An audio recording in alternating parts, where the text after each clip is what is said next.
सो अभी तक हमने देखा कि लूसी जो कि कराओके से बाहर आ रही है कि तभी उससे गलती से सिगरेट नीचे गिर गई, क्योंकि वो बाय मिस्टेक अपनी फ्रेंड की जैकेट ले आई थी।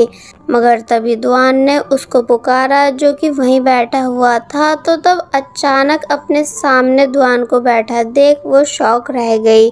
दुआन बॉक्स उठाकर पूछने लगा कि क्या अब तुम स्मोकिंग करने लगी हो। तो इस पर लूसी बताती है कि नहीं, ये मेरी फ्रेंड की है। मगर दुआन यकीन नहीं करता एंड बोलता है कि फिर तो तुम ड्रिंक भी करने लगी होंगी। तो तब वो बताती है कि हाँ, थोड़ी सी की है। दुआन पॉइंट पे आया और पूछने लगा कि आखिर तुम मेरी सभी कॉल्स और मैसेजेस को इग्नोर क्यों कर रही थी एंड तुम्हें यहाँ यूनिवर्सिटी में आए हुए कितना टाइम हो चुका है। लूसी बताती है कि 1 मंथ। तो तब दुआन कहने लगा कि इतने टाइम में तुम मुझे यहाँ ढूंढ भी सकती थी। तो तब लूसी झूठ कहती है कि एक्चुअली मैं स्टडी में बिजी थी, ऊपर से पार्ट टाइम जॉब भी करती हूँ, इसलिए तुम्हें तुम्हारे होम टाउन में ढूंढने का टाइम नहीं निकाल पाई।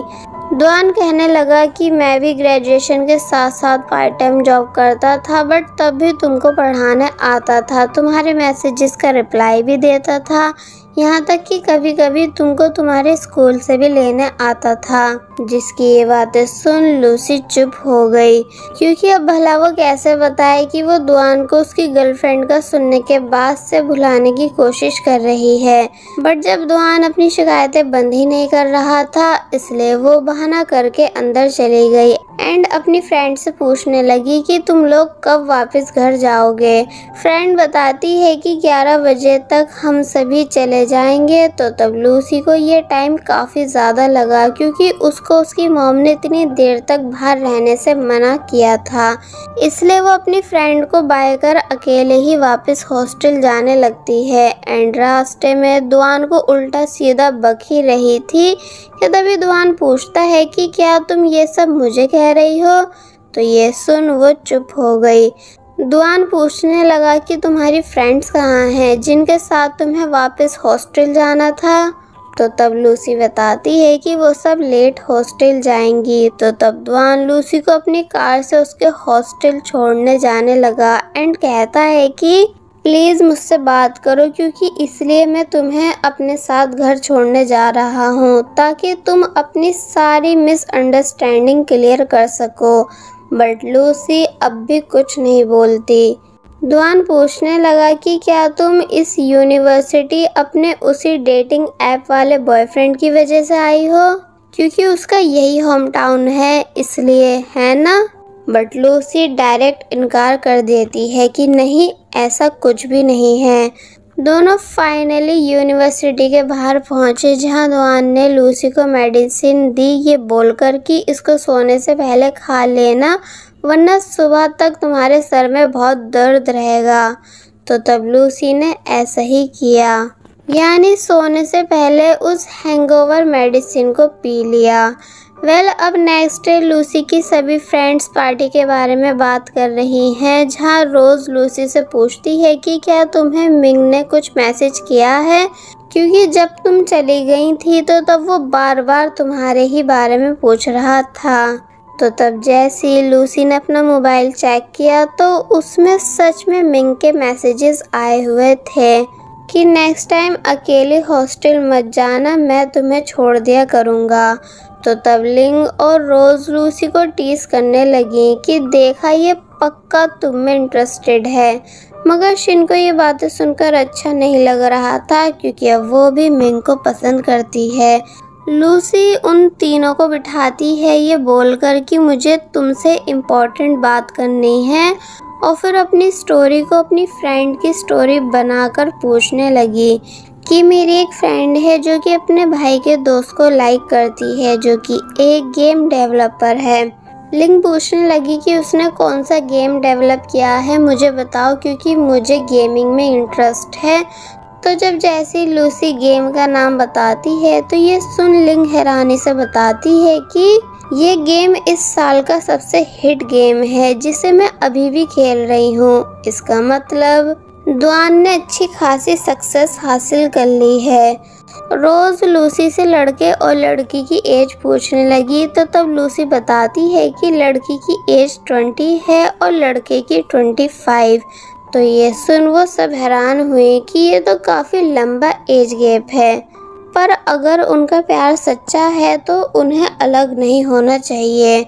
लूसी ये सुन कुछ सोच ही रही थी कि तभी उसके पास उसकी फादर की कॉल आई, जो कि बोलते हैं कि अब जब तुम दुआन के होम टाउन में हो तो दुआन को as a thanks dinner treat दे देना, क्योंकि जैसा कि तुम्हें पता है कि उसने हमारे लिए कितना कुछ किया है।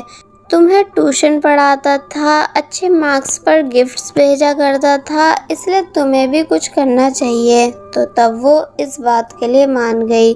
दूसरी तरफ दुआन, जिसने दिन रात एक कर रखी है अपने गेम को और भी बेहतर बनाने के लिए, इसलिए वो non stop meeting and work करता रहता है। यानी अब वो एक सक्सेसफुल गेम डेवलपर बन चुका है कि तभी उसे लूसी का मैसेज आया, इसलिए ये देख उसके फेस पर फिर से स्माइल आ गई।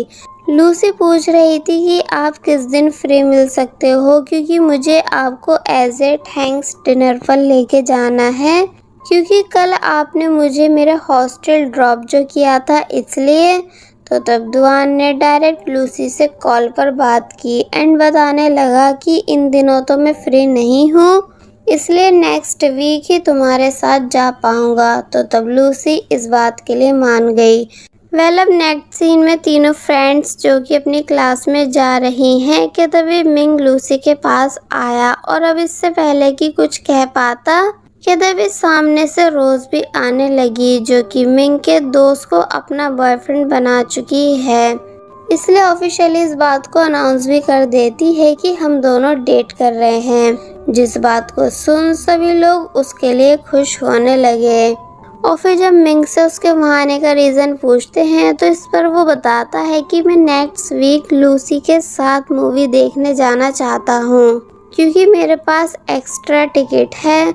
बट अब क्योंकि नेक्स्ट ही वीक लूसी को दुआन से भी मिलना है, इसलिए वो मिंग से साफ मना कर देती है कि सॉरी मैं नहीं जा पाऊंगी। जिसकी आवाज़ सुन मिंग को काफ़ी बुरा लगा, क्योंकि वो काफ़ी एक्सपेक्टेशंस के साथ आया था और वहीं छिन चुपचाप ये सब सुन रही थी। सब फोर्स करने लगे कि प्लीज़ मिंग को मना मत करो। तो तब लूसी ये बोलकर चली जाती है कि ठीक है मैं डेज एडजस्ट कर लूँगी। अब नेक्स्ट सीन में दुआन जो कि अपने घर में था कि तभी उसे एक पार्सल आया जिस पर उसी लड़की का नाम है जो कि दुआन को परेशान करती रहती है, इसलिए वो उस पार्सल को एक कोने में रख देता है जहां उसने उस लड़की के दिए हुए और भी सब पार्सल्स को रखा हुआ है। And then next day message कर उस लड़की को एक बार फिर वार्न करने लगा कि मुझे प्रेजेंट सेंड करना बंद कर दो, क्योंकि मैं उन्हें खोलता तक नहीं हूँ। मैंने तुम्हें तुम्हारे सभी पैसे वापस कर दिए हैं, इसलिए मुझे दोबारा कॉल्स या मैसेजेस करने की ज़रूरत नहीं। उस लड़की ने जब जैसे दुआन के मैसेजेस रीड किए तो वो परेशान होने लगी, इसलिए नॉन स्टॉप दुआन को कॉल्स करती है, मगर दुआन कोई रिस्पॉन्स नहीं देता। बाय द वे इस लड़की का नाम जियांग है। नेक्स्ट सीन में दिखाया गया दुआन अपने काम में तब बिजी रहने लगा है कि उसने खाना पीना तक छोड़ दिया था, इसलिए उसका दोस्त उसे मीटिंग में ही खाना लाकर देता है जो कि उसने खा लिया। मगर जब जैसी मीटिंग एंड हुई कि तभी दुआन की तबीयत बिगड़ने लगी, यानी उसको बहुत तेज़ फीवर हो गया। एंड अब क्योंकि आज ही उसको लूसी के साथ डिनर पे भी जाना था, इसलिए उसने लूसी से मिलने से मना कर दिया। लूसी जो कि रास्ते में थी एंड दुआन की आवाज़ सुन समझ गई कि उसकी तबीयत ठीक नहीं है, इसलिए कहती है कि तुम अपनी कंपनी में रुको, मैं तुम्हें लेने आ रही हूँ। दुआन ने मना किया भी, मगर लूसी मानती नहीं और फिर फाइनली दुआन की कंपनी उसे लेने आ गई, जहाँ दुआन की कंडीशन सच में सही नहीं है, इसलिए वो उसको अपने साथ पकड़ते हुए बाहर ले आई। दुआन पूछता है कि छोटी बच्ची तुम एक बूढ़े आदमी को कहाँ लेकर जा रही हो, मगर वो कोई जवाब नहीं देती बल्कि टैक्सी रुकाने की कोशिश कर रही थी। दुआन को लगने लगा कि ये नाराज़ हो गई है, इसलिए बताता है कि मैं तो बस मजाक कर रहा था तुम्हें छोटी बच्ची पुकार कर, क्योंकि लूसी को ये नाम पसंद नहीं है। मगर इस टाइम लूसी का सारा ध्यान सिर्फ कैब बुक करने या टैक्सी को रोकने में था, ताकि वो दुआन को जल्द से जल्द अपने साथ हॉस्पिटल लेकर जा सके। कि तभी इन दोनों की टक्कर हुई, जिस वजह से दुआन के लिप्स लूसी के फॉरहेड पे टच हो गए। दोनों के ही होश उड़े हुए थे कि आखिर ऐसा हुआ कैसे, मगर फिर दोनों ऐसे रिएक्ट करते हैं कि जैसे कुछ हुआ ही नहीं हो। फाइनली लूसी दुआन को हॉस्पिटल ले आई, जहां डॉक्टर ने बताया कि दुआन की कंडीशन ठीक नहीं है, इसलिए इन्हें यहीं रुककर ट्रीटमेंट लेने होंगे। तो तब लूसी परेशान हो गई एंड जब बाहर वेटिंग रूम में बैठी हुई थी कि तभी उसको उसकी मॉम की कॉल आई, जो कि पूछ रही थी कि तुम कहाँ हो। तो तब लूसी ने मॉम को सब बता दिया कि डैड ने भाई के दोस्त यानी दुआन को ट्रीट देने के लिए कहा था, मगर वो बीमार हो गए, इसलिए मैं उन्हें हॉस्पिटल लेकर आई हुई हूँ। जिस बात को सुन लूसी की मॉम भी दुआन के लिए परेशान हुई, इसलिए बताने लगी कि दुआन का कोई भी नहीं है, यानी वो अकेला रहता है, क्योंकि जब वो 18 साल का था तो तब उसकी मॉम की डेथ हो गई थी, जिसकी हेल्प हमने कराई थी फ्यूनरल के पैसे देकर, मगर उसने वो पैसे कहीं से जमा करके हमें वापस कर दिए थे। इसलिए हमें खुद उसकी फिक्र रहती है, क्योंकि वो अक्सर ओवर टाइम वर्क करता है और अपनी हेल्थ का बिल्कुल ख्याल नहीं रखता। तो तब लूसी को भी दुआन के लिए काफ़ी ज़्यादा बुरा फील होने लगा, इसलिए वो अंदर आकर दुआन की बहुत अच्छे से केयर करती है। दुआन भी एक टाइम के लिए शॉक रह गया कि तुम वापस घर क्यों नहीं जा रही हो, यानी क्या तुम्हें देर नहीं हो रही।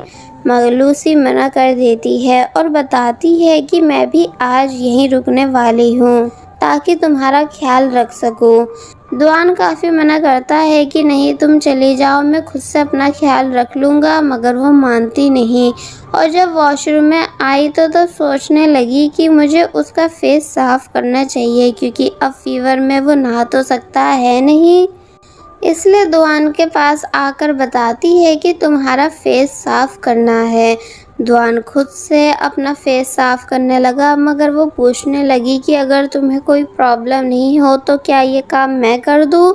और फिर बहुत ही प्यार से दुआन के फेस को क्लीन करने लगी। दुआन ने अपनी आंखें बंद कर रखी थी, जिस वजह से लूसी दुआन को उतनी क्लोज से देखती ही रह गई। मगर जब जैसे दुआन ने अपनी आइज़ ओपन की तो तब सिचुएशन थोड़ी रोमांटिक टाइप बन जाती है, यानी ये दोनों एक दूसरे को नॉन स्टॉप घूर रहे थे कि तभी लूसी जल्दी से भागकर वॉशरूम आ गई, ये बोलते हुए कि इसे मुझे बताकर अपनी आइज़ ओपन करनी चाहिए थी। दुआन भी इस सीन के बाद ब्लश कर रहा था कि तभी उसे वो सीन भी याद आने लगा जब इन दोनों के बीच एक्सीडेंटली किस हुई थी, इसलिए वो और ज़्यादा शर्माने लग जाता है। अब ये दोनों सोने वाले होते हैं, मगर लूसी ने जब जैसे सोने से पहले मोबाइल चेक किया तो तब उसमें मिंग के काफ़ी सारे वॉइस मैसेजेस थे, जिसे उसने तभी बंद कर दिया।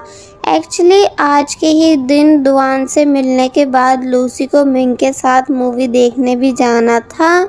दुआन जो कि पीछे से चैट्स रीड कर चुका था, इसलिए मिंग के बारे में पूछने लगा कि ये कौन है, यानी क्या ये तुम्हारा बॉयफ्रेंड है। मगर लूसी साफ मना कर देती है कि नहीं, ये मेरा दोस्त है। दुआन पूछने लगा कि क्या तुम कॉलेज में काफ़ी फेमस हो, तो इस पर वो जवाब देती है कि हाँ बहुत ज़्यादा, यानी वहाँ सभी मेरे अच्छे दोस्त हैं और मैं हूँ भी तो इतनी क्यूट। तो तब ये बात सुन वो चुप हो गया, जिसके बाद लूसी भी सो जाती है। नेक्स्ट डे लूसी वापस कॉलेज जाने से पहले पूछने लगी कि तुम्हें कुछ चाहिए तो नहीं। तो तब दुआन ने बताया कि हाँ मुझे मेरे कुछ कपड़े और लैपटॉप चाहिए, अगर तुम उन्हें मेरे घर से ला दो तो तब लूसी दुआन से उसकी कीज़ लेकर घर के अंदर आई, जहाँ पहले वो काफ़ी ज़्यादा खुश हुई।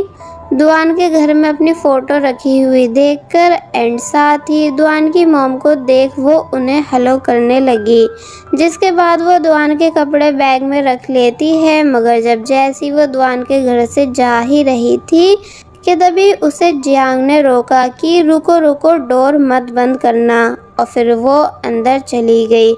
लूसी इस बात को ज़्यादा नोटिस नहीं करती, मगर जियान ने दुआन के डोर पे आकर उसे फिर से आवाज़ें देनी शुरू कर दी और ज़ोर ज़ोर से उसका डोर नॉक करने लगी, क्योंकि उसको दुआन से बात करनी है। लूसी सब सामान हॉस्पिटल ले आई, मगर वार्न करती है कि ज़्यादा लैपटॉप पे काम मत करना क्योंकि तुम्हें रेस्ट की ज़रूरत है। तो तब दुआन कहने लगा कि तुम बड़ी हो चुकी हो, तभी तो मुझे ठीक मेरी मॉम की तरह डांट रही हो। तो तब वो बोलती है कि हाँ ऐसा ही है, एंड कम से कम तुमने ये बात नोटिस तो की कि मैं बड़ी हो चुकी हूँ। कि तभी एक अंकल वहाँ आए जो कि दुआन से पूछने लगे कि क्या ये तुम्हारी वाइफ है। तो तब दुआन मजाक में बोल देता है कि हाँ। तभी तो अंकल देखो ये कैसे मुझे डांट रही है, मगर लूसी ने जल्दी से क्लियर किया कि ऐसा कुछ भी नहीं है, यानी मैं सिर्फ इसकी फैमिली मेंबर हूँ। और फिर गुस्से से दुआन की तरफ देखने लगी, जबकि दुआन तो सिर्फ मजाक कर रहा था। अब लूसी फाइनली भागती हुई कॉलेज आई, जहाँ उसकी फ्रेंड्स पहले से ही उसके लिए ब्रेकफास्ट ले आई थी। मगर जब आफ्टर क्लास वो वापस जा रही होती है तो तब उसके पास मिंग भागता हुआ आया और पूछने लगा कि तुम कल मूवी देखने क्यों नहीं आई। तो इस पर वो बताती है कि सॉरी, क्योंकि मेरे एक रिलेटिव की तबीयत ख़राब हो गई थी, जिस वजह से मुझे हॉस्पिटल में रुकना पड़ा। तो तब मिंग बोलता है चलो कोई बात नहीं, हम दोनों कल साथ में मूवी देखने चलेंगे अगर तुम्हें कोई प्रॉब्लम नहीं हो तो तब इस बात के लिए लूसी मान गई। आई थिंक मिंग की फीलिंग्स लूसी को लेकर क्लियर है कि वो उसको सच में पसंद करने लगा है, इसलिए पूरी कोशिश कर रहा है लूसी के साथ टाइम स्पेंड करने की। अब दुआन हॉस्पिटल से डिस्चार्ज हो चुका है, इसलिए जब जैसे अपने घर आया तो तब उसको घर में कुछ चिट्स लगी हुई मिली, जिन्हें लूसी लगा कर गई थी कि दुआन को किस किस टाइम क्या क्या करना है और कौन कौन सी मेडिसिन लेनी है और कौन कौन से फ्रूट्स खाने हैं। तो तब दुआन ने ऐसा ही किया, यानी वो लूसी के सब ऑर्डर्स को फॉलो करता है, जहां उसे ये बात रियलाइज़ हुई कि अब उसकी लाइफ में सिर्फ लूसी ही एक ऐसी पर्सन है जो उसकी सबसे ज़्यादा फिक्र करती है, ठीक एक फैमिली की तरह। इसलिए यहाँ वो मन ही मन बहुत ज़्यादा खुश होने लगा। जिसके बाद नेक्स्ट डे जब वो वापस से अपने वर्क प्लेस आ जाता है तो तब एक बार फिर जियांग उसे मैसेजेस और कॉल्स करके परेशान करने लगी, मगर दुआन ने उसको कोई रिस्पॉन्स नहीं दिया। बट ऐसा क्यों है, यानी दुआन क्यों इस लड़की से कोई रिलेशन नहीं रखना चाहता है, एंड तब भी ये लड़की क्यों दुआन के पीछे पड़ी हुई है, ये हमें नेक्स्ट पार्ट में पता चलेगा, क्योंकि दुआन की भी एक हार्ट टचिंग पास्ट स्टोरी है उसके फादर से रिलेटेड। और बस फिर इसी के साथ पार्ट 5 यहीं पर एंड हो जाता है।